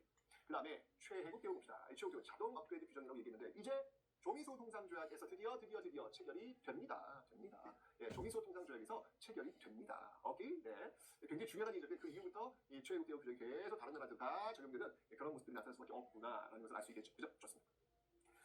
자, 그러면서 이제 이모군란의 결과 체결되었던 이 조정상민수용 무역장정인데 이게 핵심이 뭐예요?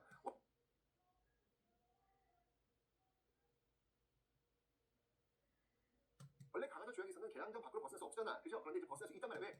조청상민수용 무역장에서는 내지 무역을 가능토록 만들잖아요. 내지 무역을. 그죠? 그런데 이제 벗어날 수 있단 말이야. 왜? 이 조청상민수용 무역장정인데 이게 핵심이 뭐예요? 원래 강화도 조약에서는 계량장 밖으로 벗어날 수 없잖아. 그죠? 그런데 이제 벗어날 수 있단 말이야. 왜? 조청상민수용 무역장에서는 내지 무역을 가능토록 만들잖아요. 내지 무역을.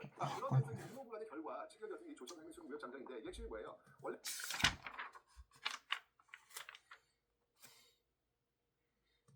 조약에서는 계량장 밖으로 벗어날 수 없잖아. 그죠? 그런데 이제 벗어날 수 있단 말이야. 왜? 조청상민수용 무역장에서는 내지 무역을 가능토록 만들잖아요. 내지 무역을. 그죠? 네, 이러면서 청나라 상인들이 내지로 들어왔고 또 일본 상인들도 내지로 들어오면서 이 결과 이제 청과 네, 일본이 경쟁을 하는 이런 시스템.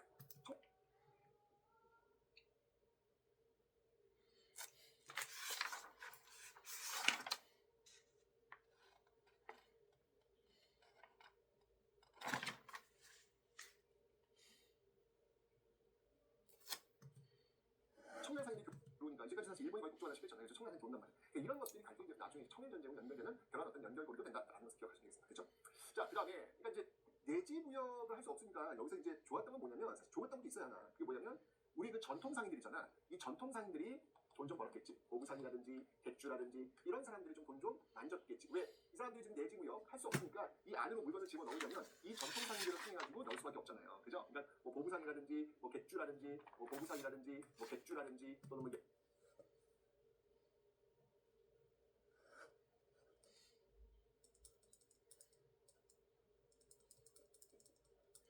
너각이라든지 뭐 이런 사람들 좀 돈을 좀 벌 수 있는 그런 구조가 된 거죠. 그런데 이 조정상이 수능 무역장에서 내집을 되면서 이 전통상이 어떻게 되는 거야? 다 죽는 거야. 이면 그들이 직접 가니까 직접 들어가서 물건을 이제 소비자를 파니까 그걸 중개해줬던 이 전통상들의 사다리가 없어진 것이죠. 그래서 조약이라는 게 이렇게 중요해요. 어떤 조약이 되느냐에 따라 가지고 그러니까 쉽게 생각해봐요. 아주 쉽게 생각해봐. 예를 들면 우리가 이제 외국과의 어떤 그 무역 관계 속에서 규제를 철폐했어. 규제를 철폐하다 보니까 어떤 일이 있었냐면 예를 든 거야. 외국 기업이 우리나라에 들어와서 마음껏 자신들이 원하는 사업을 할 수 있도록 연한다고 생각해봅시다. 예를 한번 들어봅시다. 철폐했어. 규제를 철폐하다 보니 어떤 일이 있었냐면 예를 든 거야. 아주 쉽게 생각해봐. 예를 들면 우리가 이제 외국과의 어떤 그 무역 관계 속에서 규제를 철폐했어. 규제를 철폐하다 보니까 어떤 일이 있었냐면 예를 든 거야. 외국 기업이 우리나라에 들어와서 마음껏 규제국과의 어떤 그 무역 관계 속에서 규제를 철폐했어. 외국과의 어떤 그 무역을 쉽게 생각해봐. 예를 들면 우리가 이제 외국과의 어떤 그 무역 관계 쉽게 생각해봐. 예를 들면 우리가 이제 외국과의 어떤 그 무역 관계 속에서 규제를 철폐했어. 규제를 철폐하다 보니까 어떤 일이 있었냐면 예를 든 거야.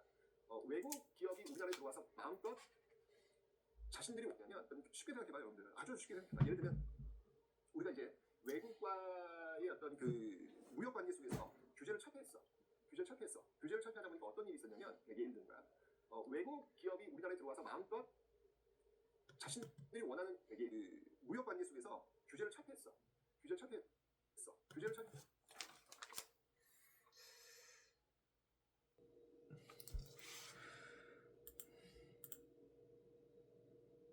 잠깐만 30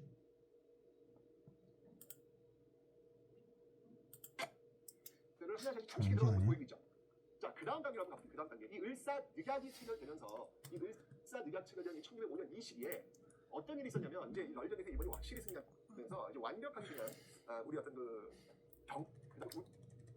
이 대한시설 강령을 통해 가지고 뭘 하려고 했냐면 우리나라에 이거 황무지 있죠, 황무지. 네, 이런 것들을 지금 개발하겠다. 이거 들어갔는데.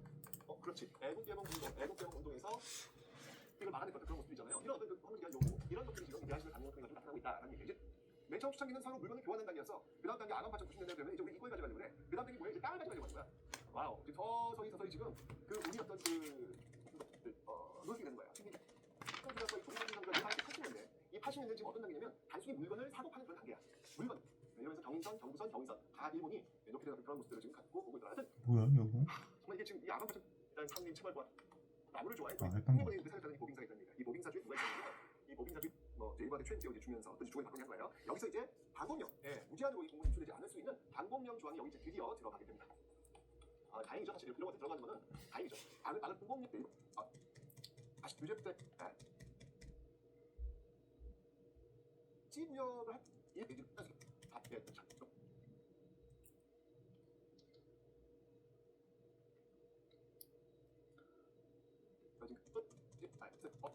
근데 우리가 일본으로 넘어가는 그 과정에서 우리가 이 종이소통상조약의 거중 조정 이 조항을 내밀고 부탁을 합니다. 부탁 조정관.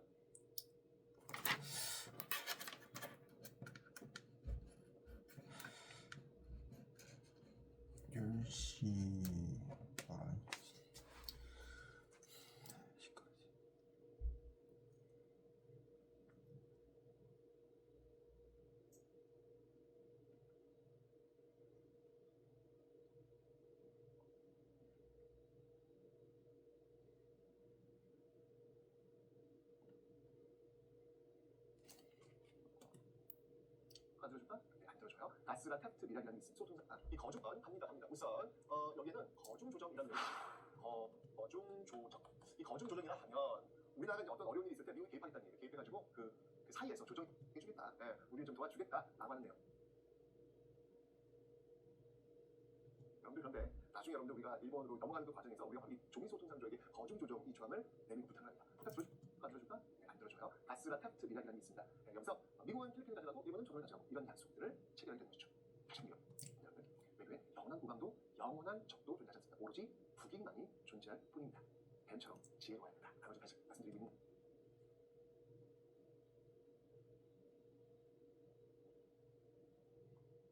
뭐예요? 자, 그래서 거중 조정이라는 얘기가 들어가 있고요. 그 다음에 여러분들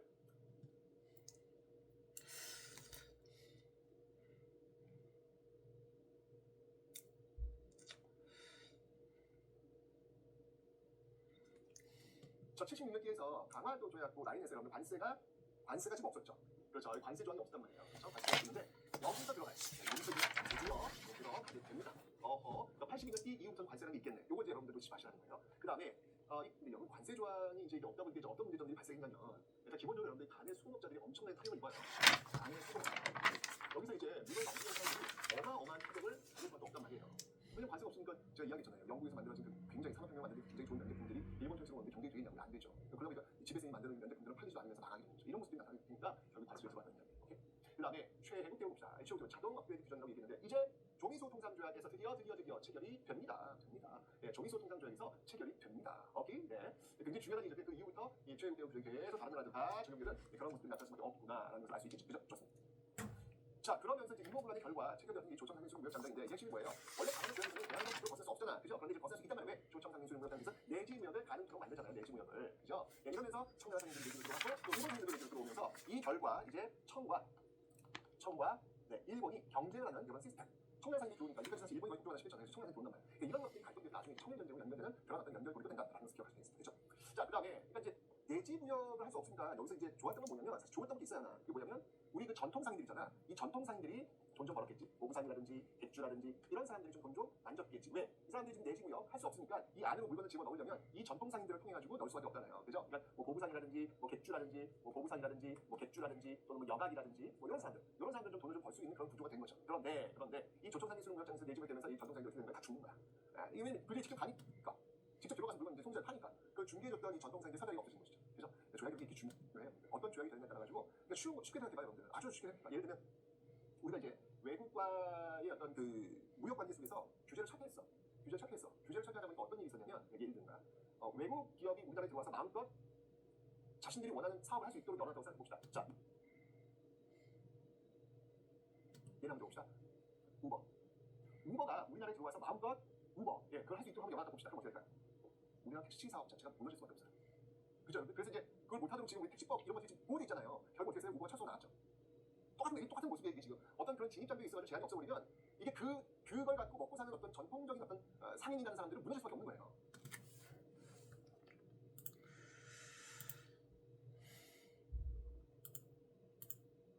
이해되시죠? 여러분들 바로 이해되시죠? 여기 지금 그런 모습이 나타나고 있는 거예요. 이 그런 것들이 없다 보니까 지금 전통상인들 무너지고 가는 수업들 무너지고 이런 모습이 나타나고 있다는 얘기입니다. 오케이? 자, 무제한 공무 유출. 자, 이 문제도 역시 마찬가지였습니다. 자, 이 문제도 이제 고쳐야 이 조회 통상 나왔던 진입 무국친들이 원하는 사업을 할 수 있도록 열어놨다고 생각해봅시다. 자, 예를 한번 들어봅시다. 우버가 우리나라에 들어와서 마음껏 그걸 할 수 있도록 한번 열어놨다 봅시다. 그럼 어떻게 될까요? 우리나라 택시 사업 자체가 무너질 수밖에 없어요. 그죠? 그래서 이제 그걸 못하도록 지금 우리 택시법 자신이 있어요. 그러니까 이 안으로 물건을 집어 넣으려면 이 전통상인들을 통해 가지고 넣을 수밖에 없잖아요. 그죠? 그러니까 뭐 보부상이라든지 뭐 객주라든지 뭐 보부상이라든지 뭐 객주라든지 또는 뭐 여각이라든지 뭐 이런 사람들 좀 돈을 좀 벌 수 있는 그런 구조가 된 거죠. 그런데 이 조청상인 수능무역장에서 내집을 되면서 이 전통상인들 어떻게 되는 거야? 다 죽는 거야. 이거는 그들이 직접 가니까. 직접 들어가서 물건 이제 송재를 파니까 그걸 중개해줬던 이 전통상인들 사다리가 없어지는 것이죠. 그죠? 조약이 이렇게 중요해요.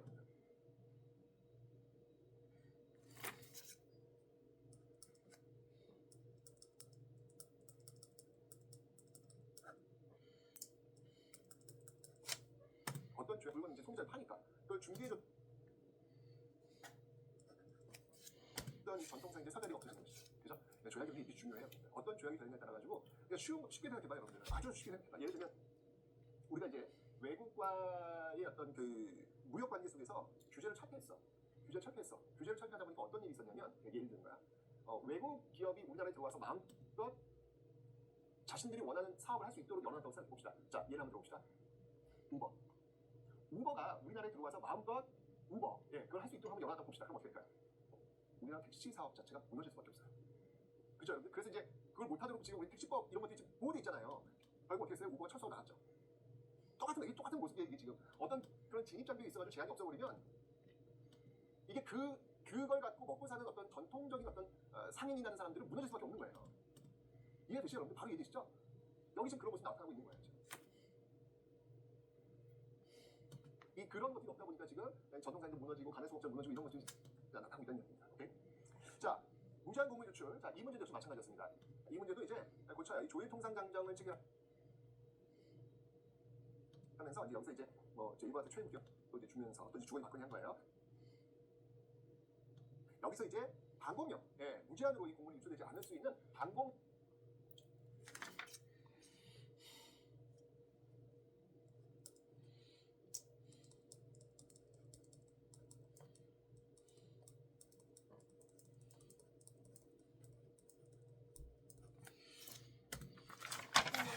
드디어 들어가게 됩니다.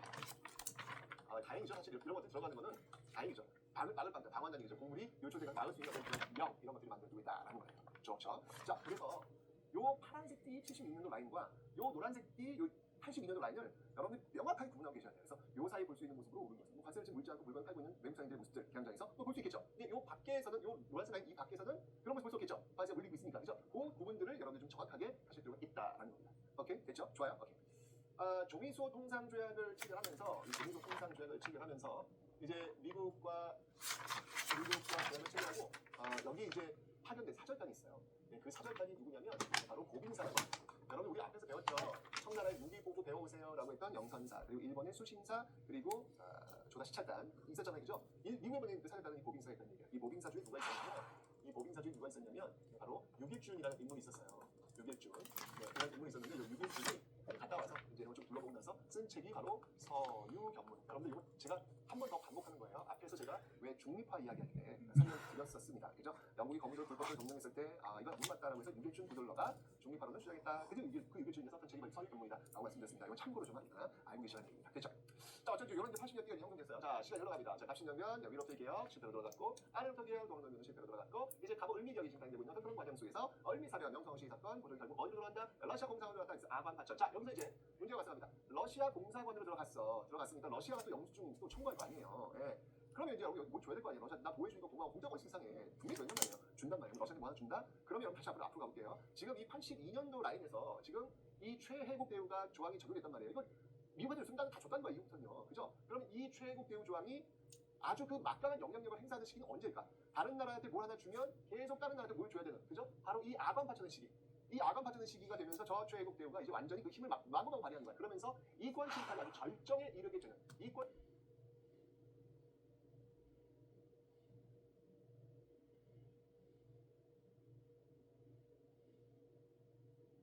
침탈이 아주 절정에 이르게 되는 결과를 지금 노출하게 되더라. 아관 파천이 그런 결과를 가져오는 겁니다.